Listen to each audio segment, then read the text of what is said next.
Vishwambhara VFX మన teaser లో చూసిన విఎఫ్ఎక్స్ ఏఐతో చేశారంట. అంటే వాళ్ళకి రిలీజ్ డేట్ ఆగమా ఉండడం వల్ల టీజర్ తొందర రిలీజ్ చేయాలని చెప్పేసి వాళ్ళు ఏఐని యూజ్ చేసి మనకు చూపించిన షార్ట్స్ ఏవైతే ఉన్నాయో విజువల్ ఎఫెక్ట్స్ అవన్నీ ఏఐతో స్టార్ట్ చేశారంట. చేసి మనకి టీజర్లో పెట్టారంట.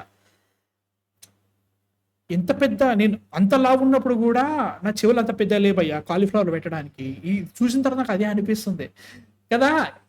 కాలీఫ్లవర్లు కాదు వీళ్ళు నిజంగా చెప్తున్నా కదా, ప్రీ హిస్టారిక్ టైంలో డైనోసార్లు ఉన్నప్పుడు పెద్ద పెద్ద పెద్ద పెద్ద పూలు ఉంటున్నాయి అన్నట్టు. అవి కూడా సరిపోవురా వీళ్ళు చెప్పేద కథలు చూస్తుంటే. చెవులు పట్టవయ్యా. ఏ పాటలో ఏ కాదురా అది. సొల్లే ఏమంటే మస్తు వేస్తారు. అక్కడ మిస్టేక్ అయిందని చెప్పేసి ఒప్పేసుకొని మేము బెటర్ చేస్తామని చెప్పేసి అయిపోతుంది. People will definitely think okay చేస్తుంది అంటే లైక్ టెక్నికలీ ఇప్పుడు చెప్పింది కూడా లైక్ డైరెక్టరో ప్రొడ్యూసరో లేకపోతే చిరంజీవి గారో కాదు, డైరెక్టర్ వల్ల నాన్నగారంట. ఆయన ఏం చేస్తున్నా నాకు తెలియదు అయ్యా, ఆయన ప్రొఫెషన్ తెలియదు. ఆయన ఇంటర్వ్యూ చేస్తున్నప్పుడు ఇంటర్వ్యూలో చెప్పిండు అన్నట్టు, ఓకే మేము వాళ్ళందరూ ఏఐలో చేస్తారు, తర్వాత they are working on it and everything. And first of all నేను ఒకటే చెప్తా, ప్రతిసారి చెప్పినట్టే కాకుండా విఎఫ్ఎక్స్ మిస్టేక్ కావచ్చు, పర్లేదు. ఒకవేళ స్టోరీ బాగుందంటే ఇబ్బంది ఏం లేదు. విఎఫ్ఎక్స్ ఒకటే ప్రాబ్లం కాదు దీంట్లో, సినిమాటోగ్రఫీ మింగిపోయింది అసలు. ఇక్కడ కూడా నీకు సినిమాటోగ్రఫీ వీళ్ళు 100 కోట్లు పెట్టారా ఈ సినిమా అనే ఫీలింగ్ రాదు. ఏదో వేరే వరల్డ్ లో చూపిస్తున్నారు, పోనీలే విఎఫ్ఎక్స్ కొంచెం తేడా కొడుతున్నాయి పర్లేదు అని ఫీలింగ్ రాదు.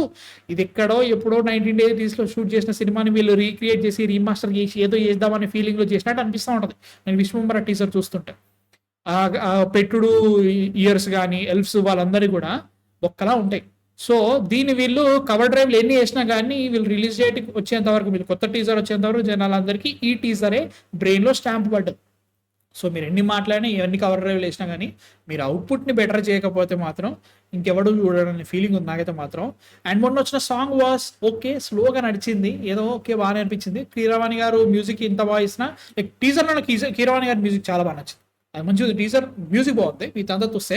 సో నీకేమనిపించింది నాకు ఈ స్టేట్మెంట్ చూసిన తర్వాత విఎఫ్ఎక్స్ ఏ అంట?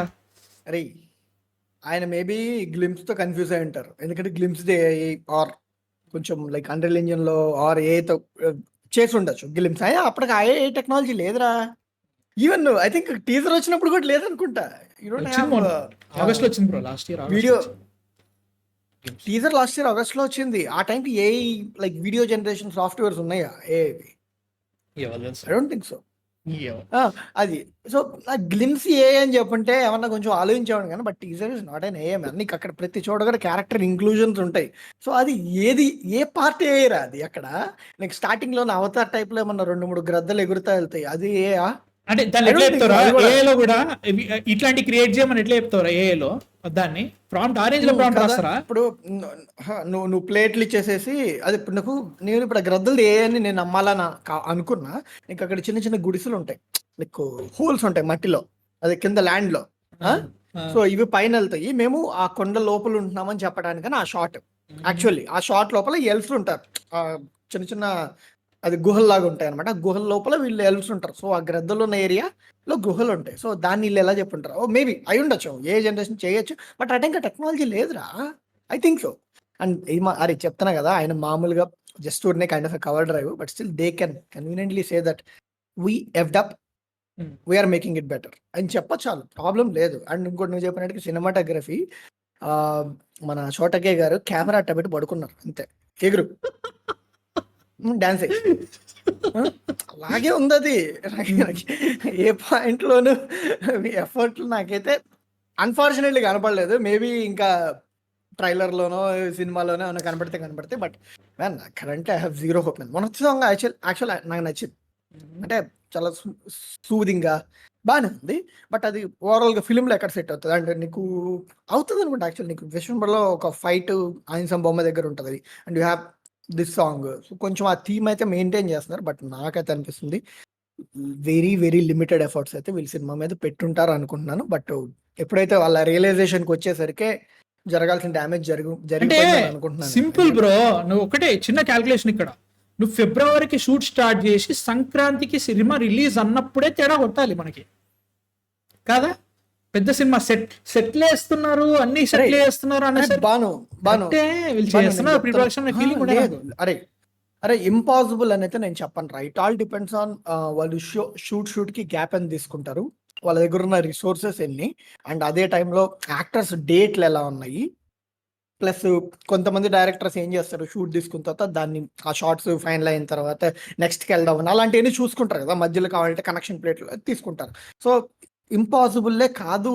ఇప్పుడు మన లోకేష్ 9 నెలల్లో లియో ఫినిష్ చేసి ఇచ్చినప్పుడు, అంటే కంపారిజన్ అనేం కాదు, but this is more bigger. I agree, VFX అంతా కూడా ఉంటుంది, డిమాండింగ్ ఉంటుంది, but still I don't think that's a issue. అలా అని చెప్పేసి అరే అరే సినిమాటోగ్రఫీలో నువ్వు ఎఫర్ట్ పెడితే మేబీ యూ మైట్ టేక్ ఒక 10-15 minutes or 1 hour 2 hour extra time తీసుకుంటావు. అది నీకు ఎంతవరకు టోల్ చేస్తుంది? I think you won't lose much.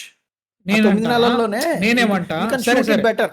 సరే whatever you say, okay that is I agree on that. But నా క్వశ్చన్ ఏంటంటే, నా థాట్ ప్రాసెస్ ఏంటంటే, సరే ఈ ఇంపాసిబుల్ కాదా అంటే కాదని కాదు కదా, అది మనం ఎప్పుడు చెప్పగలుగుతాము? రిజల్ట్ చూడకముందు చెప్పగలుగుతాం. రిజల్ట్ చూసినా కదా, టీజర్లో చూసిన తర్వాత ఇంకేం చెప్పినట్టు అర్థమైపోయింది. సెట్ ఎక్కడ వేసిర్రు, విఎఫ్ఎక్స్ ఎక్కడ వాడిర్రు, దేంట్లో ఎక్కడ ఇన్వెస్ట్ చేసిర్రు, ఎక్కువ శాలరీ. ఇప్పుడు వాట్ ఈస్ 100 crores పెడితే 100 crores 60 కోట్లు చిరంజీవి గారికి మిగతా 40 కోట్ల సినిమా తీస్తున్నారా? నాకు అట్లా అనిపిస్తుంది. లైక్ అండ్ ఆల్సో మిగతా 20 కోట్లలో ఎల్ఫ్స్ వల్ల చెవులలోకి పెట్టినట్టు అనిపిస్తుంది మిగతా పైసలన్నీ. మిగతా తాగమాగా ముందది. లైక్ సినిమాటోగ్రఫీకి చాలా తక్కువ డబ్బులు ఇచ్చినట్టు సరిగ్గా చేయట్లేదు. దాని బదులు చెవుల్ ప్లేస్ లో ఈ జున్నగడ్డ ఉంటుంది చూసి అగర్ అగర్ జల్లు వర్క్స్ మ్యాన్. బ్రో అసలు నిజంగా చెప్తున్నా, అంత పెద్దగా ఉండాల్సిన అవసరం లేదురా. లైక్ జనరల్ గా హాలీవుడ్ లో చూసినా చాలా ఆయన ఏమనుకుంటున్నారో మనకు తెలియదు, సో డైరెక్టర్ ఏమనుకుంటున్నారో అది తెలియదు. కానీ ఇక్కడ ప్రాబ్లం ఏంటంటే ఈ పత్తి డైలాగులన్నీ కూడా మనం టీజర్ రాకముందు మెటీరియల్ రాకముందు చెప్పుకుంటే ఓ మై గాడ్ అది హైప్ మెటీరియల్ అయ్యేది, అది హైప్ మెటీరియల్ అయ్యేది, ట్రోల్ మెటీరియల్ అయ్యేది. ఇప్పుడు ఎలా ట్రోల్ మెటీరియల్ అవుతుంది. మ్యాన్ ఒక్కటి చెప్తున్నాను, రామ్ చరణ్ గారి కెరియర్ లో గేమ్ చేంజర్ ఎలా మర్చిపోతాము, ఎన్టీఆర్ గారి కెరియర్ లో శక్తి ఎలా మర్చిపోతాము, చిరంజీవి గారి కెరియర్ మర్చిపోతాను, చిరంజీవి గారి కెరియర్ లో ఆచార్య ఎలా మర్చిపోతాము, బోలాశంకర్ మర్చిపోయినావా నువ్వు? అప్పుడే రిలీజ్ అయిందా జ్వరం ఉన్నానికి నిజంగా ఇంకా 1 or 2 ఫీవర్ ఎక్కువ ఇచ్చింది రా సినిమా. దాని ఇప్పటివరకు నేను చూడలా, లిటరల్లీ చూడలా నేను ఇప్పటివరకు Bhola Shankar. I don't want to. అది మ్యాన్ ఇది మర్చిపోయే సిచ్యువేషన్ క్రియేట్ చేస్తుంది అనుకుంటున్నాను. అండ్ ఇంకోటి 2 సినిమాలు, ఇది ఒకటిను ఇంకోటి రాజాసాబ్ అసలు ఎలా తిరుగుతున్నాయి అంటే రూమర్ మిల్ లో లాస్ట్ ఫ్యూ మంత్స్ నుంచి. అండ్ ఒక్కటి కూడా పాజిటివిటీ లేదు దీని గురించి, ఏ పాయింట్ లో కూడా ఒకటి కూడా. లైక్ కనీసం హ్యాపీగా ఉన్నారు, హీరో హ్యాపీగా ఉన్నారు, అవుట్పుట్ ఎదిరిపోయింది అంటే లైక్ డబ్బులు అయితే వేస్తారు ట్వీట్ లో, అది వేరే విషయం. But still there is no genuine positivity on these 2 films. So చూడాలి ఏమవుతాం. అంటే ఇప్పుడు మెగా ఫ్యాన్స్ కానీ మిగతా వాళ్ళందరూ కూడా చాలా నీట్ గా చాలా సైలెంట్ గా ఈ సినిమాని సైడ్ నూకేసి నెక్స్ట్ వచ్చేది మాకు సంక్రాంతికి వస్తుంది, అనిల్ రావిపూడి సినిమా వస్తుంది, గోదావరి గట్టి రేంజ్ లో ఇంకా వేరే లెవెల్ తీస్తున్నాడు ఆయన, బీమ్స్ కుమ్మే పోతున్నాడు, అందరు అదే మాట్లాడుతున్నారు. విశ్వంబరన్ అందరూ లైక్ మింగే పక్కగానే ఫీలింగ్ క్రియేట్ చేసేసారు. ఇది actually very good marketing point of view. And తర్వాత రియాలిటీలో కూడా ఇలాగే ప్రాసెస్ ఉంటుంది. ఇప్పుడు అనిల్ రావిపూడి ఏ డైరెక్టర్ ఫిల్మ్ అయినా కానీ సైన్ అప్ అయిందాం, నెక్స్ట్ ఒక 9 months 10 months మీకు సినిమా వస్తుంది, షూటింగ్ స్టార్ట్ చేసి ఇదే ప్రాసెస్ ఉంటుంది. But I think very good marketing point of view. Vishwambharan literally మర్చిపోయారు, మళ్ళీ ఇప్పుడు వశిష్ఠ గారి ఫాదర్ రోజు గుర్తు చేయడం తప్పితే నాకు గుర్తులేదు. So విశ్వంబరన్ July 24th July 24th ఎప్పుడు అనుకుంటున్నారు రిలీజ్, అది కూడా కష్టమే అంటున్నారు, ఏమో తెలియదు. అంటే కల్కి విఎఫ్ఎక్స్ కంపెనీస్ ఎవరు ఉంటే వాళ్ళ హెల్ప్ తీసుకున్నారంటారు, దాన్ని రీవర్క్ అంటారు, ఏమైంది ఐ డోంట్ థింక్. సినిమాటోగ్రఫీ పోయిందంటే వీళ్ళు ఏం చేయలేరు ఇంకా, అంతే అక్కడనే పోయింది. నువ్వు సీన్ కంప్లీట్లీ డిజిటల్ లో రీక్రియేట్ చేస్తే తప్ప పనవద్రా. పడ్డ కళాఖండానికి మనకి టీజర్ లో కనపడడానికి ఫ్రేమ్ టు ఫ్రేమ్ రీక్రియేట్ చేయాలి తెలుసా, ఇంక్లూడింగ్ ఎవ్రీథింగ్. అది ఎంత అయితే డబ్బులు ఎంత అయితే యూవీడు ఇప్పటికే సగం షటర్ క్లోజ్ చేసి ఉంచాడు, మిగతా షటర్ కూడా ముయ్యాలి. సాహో రాధేశాహో పెద్ద కళాఖండాలు అది పురుషుకే ఏడుస్తున్నా వీడ, అవి వాటికి వచ్చిన లాస్లు అయితే లైక్ సాహోకు మంచిగా వచ్చినాయి కానీ రాధేశ్యామ్ అయితే టోటల్ పడుకుంది మామూలు కాదు ఇంకా. కానీ అరే మనం యూవీ గురించి పెద్దగా మాట్లాడడం కానీ, ఎందుకంటే people media factory killed it. ఈ పొజిషన్ లో పీపుల్ మీడియా ఫ్యాక్టరీ అనేది ఇంకో లైకా ఒక పాయింట్ లో చెప్పాలంటే. బట్ యూవీ కూడా మామూలు కాదు. అంటే UV gave us great cinematic experience in Radhe Shyam in terms of చూస్తుంటే అంత రిచ్ కనబడుతుంది సినిమా. లైక్ విఎఫ్ఎక్స్ పిఎంఎఫ్ ప్రొడక్షన్ బాగానే ఉంటది రా అంటారు బ్రో, ఏడా బ్రో వాళ్ళు పెట్టే ఎక్కువ హైయెస్ట్ విఎఫ్ఎక్స్ హెవీ బడ్జెట్ ఏంటి బ్రో, సినిమా సినిమా పేరు బ్రో, దానిలో చూసినాక విఎఫ్ఎక్స్ ఎట్లుందో. యాక్చువల్లీ రాధే- బ్రోలో బాగాలేదు. నేను చెప్తున్నా కదా, రాధేశ్యామ్లో చూసిన విఎఫ్ఎక్స్ దేవరకి వేరే లెవెల్, దేవరకంటే సూపర్ రా. దాని సి ఎఫెక్ట్ అంతా వేరే లెవెల్ ఎపిసోడ్ రాది. అవును. కేక్ ఉంటుంది దాన్ని చూస్తుంటే మాత్రం రాధేశ్యామ్లో. కాబట్టి దాని ఎడిటింగ్ అన్ని ఎదిరిపోతాయి. ఐ డోంట్ థింక్ అదే ఎడిటర్ డైరెక్టర్ డ్యూటీ చేయలేదు అనుకుంటా దీనికి. డైరెక్టర్ అలాని చెప్పాలి, రైటర్ డ్యూటీ చేయాలి, డైరెక్టర్ కాదు. డైరెక్టర్ కూడా ఏం చేయలేదు. డైరెక్టర్ ఇన్ఎక్స్పీరియన్స్ చాలా గట్టిగా కనబడుతుంది సినిమాలో రాధేశ్యామ్లో. అంటే నీకు అలానే కాదు, ఇప్పుడు నీకు షార్ట్స్ కానీ ఇవన్నీ కూడా డిసైడ్ చేసే డైరెక్టర్ కాబట్టి I don't want to take the credit out of him. అందుకని నేను చెప్పలేదు. ఇన్ కేసు మనం వేరే పర్స్పెక్టివ్ లో మాట్లాడుకుంటే డైరెక్టర్ మింగ పెట్టాడు. I don't think so. Shorts అంటే ఇప్పుడు స్క్రిప్ట్ ఇట్లా రాసి ఉంటది.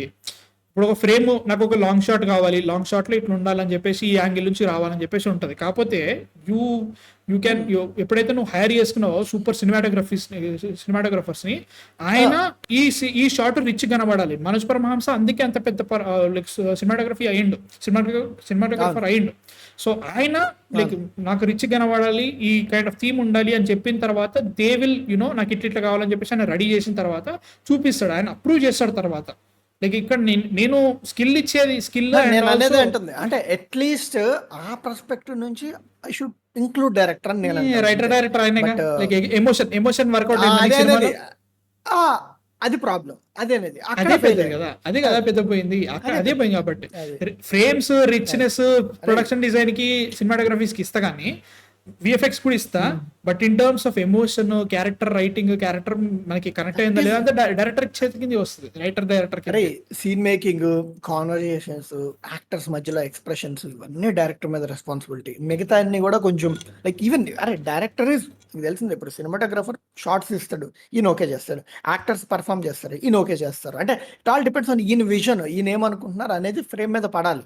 సో ఏదైతే వర్కౌట్ కాలేదో అప్పుడు కూడా ఈయన పార్ట్ రెస్పాన్సిబిలిటీ ఉంటది. అలా మనం చెప్పొచ్చు, ఫుల్ రెస్పాన్సిబిలిటీ ఉంటుంది. సో ఐ మీన్ లైక్ ఓం రావు దాంట్లో కింగ్లే, అంటే అన్ని డిపార్ట్మెంట్స్ లో మింగించుకున్న ఏకైక సినిమా అది. ఈ ఒక్క డిపార్ట్మెంట్ మ్యూజిక్ బ్యాలెన్స్ కాలేదు. మ్యూజిక్ అజయతులు అండ్ ఆల్సో దాంట్లో కూడా యాక్చువల్లీ 2 సాంగ్స్ రీమేక్స్ అవి తెలుసా నీకు? అది అందుకే వాళ్ళ సపరేట్ ఇచ్చిండు Ram Siyaram and also starting ఉంటది అది. అవి రెండు కాకుండా లైక్ అజయాతులు మిగతా సాంగ్ హుప్పహోయ గాని, శివోహం గాని, మన ప్రియమిదనం బ్రో ఏది ఏది అంత సినిమాలో స్టోరీ ఎదురా, అంత సినిమాలో స్టోరీ ఎదురా అడగాక హుప్పహోయ లేదురా అని అడతావు ఏంటను మరి దారుణంగాను. కానీ ఇది సిచ్యువేషన్ విశ్వంబర పరిస్థితి ఇదంట, ఏఐ అంట, ఇంకేమంటారు తర్వాత లైక్ చిరంజీవి గారు యాక్టింగ్ చేయలేదు, ఆయన కూడా ఏఐ తోటి రిక్రియేట్ చేసి షూట్ చేసిన అంటారు ఏమో ఫ్యూచర్ లో సినిమా బాగాలేదంటే. మీ థాట్స్ కామెంట్స్ లో చెప్పండి విశ్వంబర మీద.